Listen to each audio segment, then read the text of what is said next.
Gulrona Qosimovaga nisbatan ham bo'lgan ishlar oxiri qilgan odamlar o'zi voy bo'lib qoldi. Ularning oilasi, ota-onasi ko'chada yurolmay qoldi. Elning ichida yuradi. Men ham bejizga gapirayotganim yo'q, hurmatli ichki ishlar xodimlari. Har qanday topshiriqni bajaraman deb ertaga sharma-sharmoyu rasvoy bo'lib o'tirmanglar. Bizda Surxondaryoda Nodir Xudo degani bor edi. Nodir Xudo. U kishi ham o'tiribdi yoqda. U ham vaqtida topshiriqni bajargan, generallarning. Kimlardir topshiriqni bajardi. Bitta Nodir To'raqulov emas, bu O'zbekistonda bir dunyosi hisob-kitobini qo'yotibdi. Vaqtida topshiriq bajarganda. Qonun bugun bo'lmasa, ertaga ishlaydi baribir.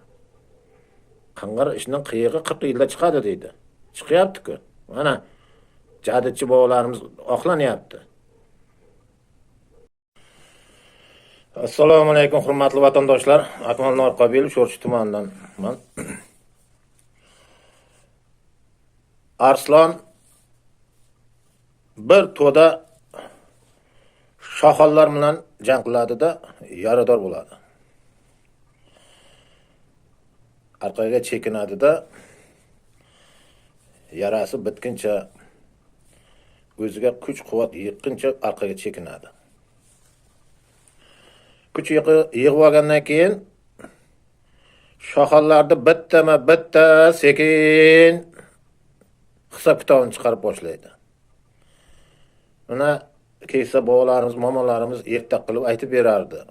Bu esimizdan chiqqan yo'q. Yodimizda turibdi. Buni bejizga gapirayotganim yo'q.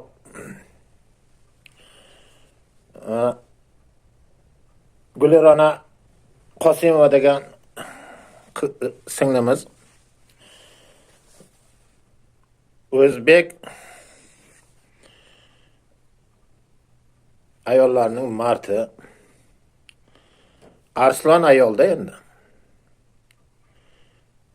Chekindi, davolandi, o'ziga kuch-quvvat oldi.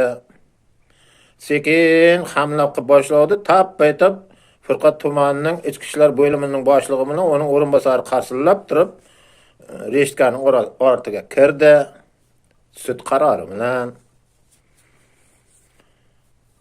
9tasi qolgan 9tasi uni 9tasini ustidan ham endi prokuratura qayta ko'rib chiqishdi, buyurdi.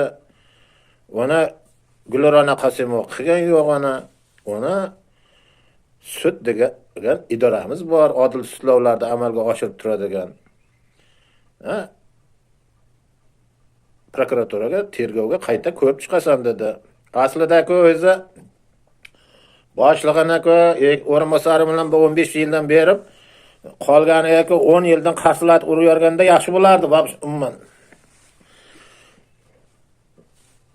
Shu haliga mana unday g'alaqo'g'ram bo'lmasdi, birdaniga o'zi bo'lib ketardi. Aslida olganda ular gruppovoy bo'lgan, 11 kishi bo'lgan. Bu gruppovoy. Gruppovoy mushlashganlarda, gruppovoy bosqinchilik qilganlarda ko'ryapmiz qonun qanday qilib o'zimizda davlatimizda qonuni bilan eng kami 10 yil, 15 yilga ketib qolyapti. Qonun belgilab qo'yibdi. Ko'ryapsizmi? Arslan. Ayol Arslan. Orqaga chekindi. Davolandi. O'ziga kuch-quvvat oldi. Maslahatchilar bilan maslahatlashdi. Kurash dedi. Oxirigacha borasan dedi. Borgin dedi. O'zingda dedi. Orqaga tashlab qo'ymagin dedi. Bu yerdan quvvatni oldi.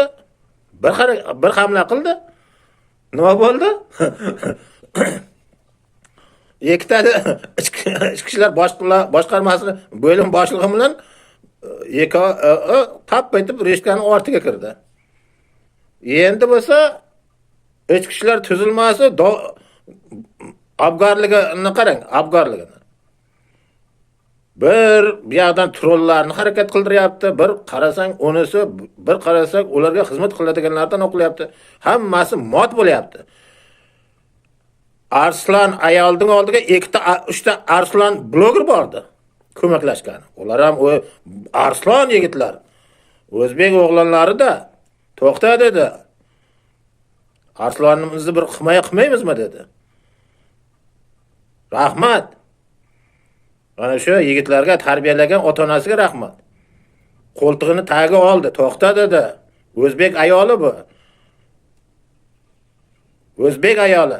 Arslonchamiz bo'ladi bu deb himoyaga oldi. Ming tirmashib yotibdi ana trollar. Nima qilsin endi bechora ular ham xizmat qilyapti ana ichki ishlar tuzilmasiga. Men butun tuzilmani yomonlayotganim yo'q. Hurmatli vatandoshlar, buni ichida 70% sofdil, vijdonli, oriyatli, aqli joyida ichki ishlar xodimlari bor. Sholi ko'rmaksiz deganda bo'lmaydi deganda gap bor. Shu ko'rmaklar tarmashyapti. Sholining ichidagi ko'rmaklar tarmashyapti. Endi bo'lgan voqeani o'ylab, qarab turib, endi nima qilib tursam, kechagi taftish o'zida yigit qizlarini olib borib tiqtiq deyapti. Vahima. Internet portlayotibdi. Bunisi u deydi, bunisi bu deydi. Men nima bo'ladi deyman? Bu ichki ishlar tuzilmasini, ya ichki ishlar xodimlarini shu akademiyasida shunday tarbiyalaydimi bularni?